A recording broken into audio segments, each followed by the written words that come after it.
that she had to give up her original same-day flight and stay in Toronto overnight after what felt like 12 rounds with the Mike Tyson of corporate raiders.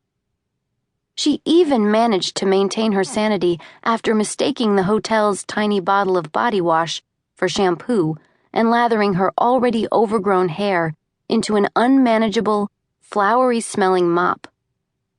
Blow-drying only made it worse. She couldn't even find a rubber band to pull it back with. The waistband of her pants felt like a tourniquet due to the weight she'd gained in recent months. She could feel her bra strap cutting painfully into her right shoulder. And now she had to spend the next 2 hours squishing Adonis himself. Holly could almost feel his disgust toward her radiating out of him, as if the irritated expression on his handsome face wasn't enough of an indicator. Another round of her pissing someone off just by showing up. She gritted her teeth and stuffed a large, brown, worn-out-looking satchel under the seat in front of her and ran her fingers hurriedly through the rat's nest on her head before sitting in it. In an effort to create some extra room for herself, she moved the armrest up.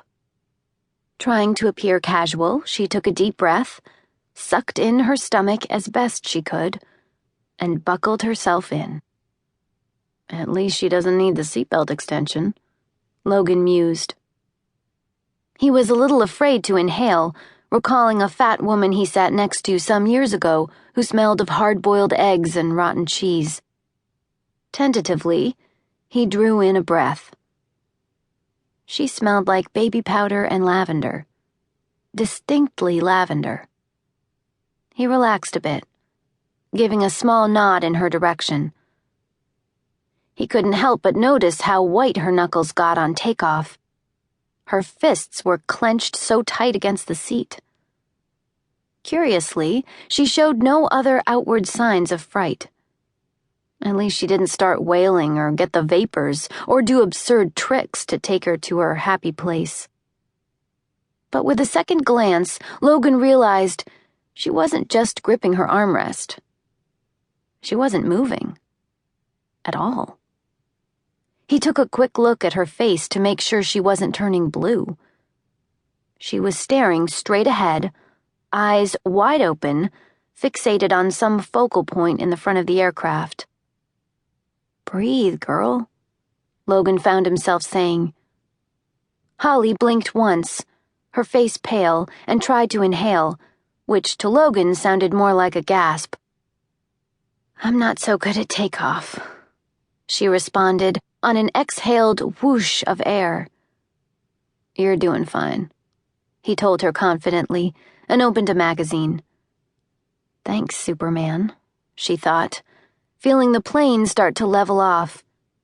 Easy for you to say. I'll bet you can actually fly and are just on vacation. Once they were safely in the air and Holly's panic passed, she noticed how perfectly groomed he was. He probably got a haircut every 4 weeks without fail. His eyelashes were longer than hers, and he even managed to make a green polo shirt and jeans look dressy.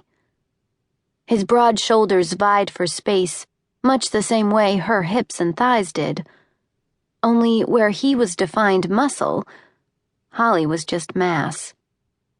She glanced down at the magazine he was casually thumbing through. Health and Fitness.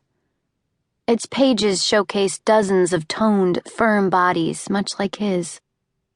The fitness models wore skimpy garments that appeared painted onto their flawless tan skin.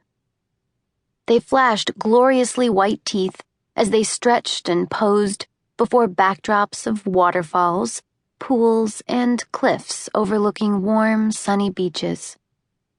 There were pictures of people in that magazine who looked like Holly, too. All with the word "before" in big, bold letters underneath. She couldn't swear to it, but they looked like they were taken in front of grocery stores. Holly felt the sweat start to bead on her upper lip. A female flight attendant, looking strikingly like the model on page 25,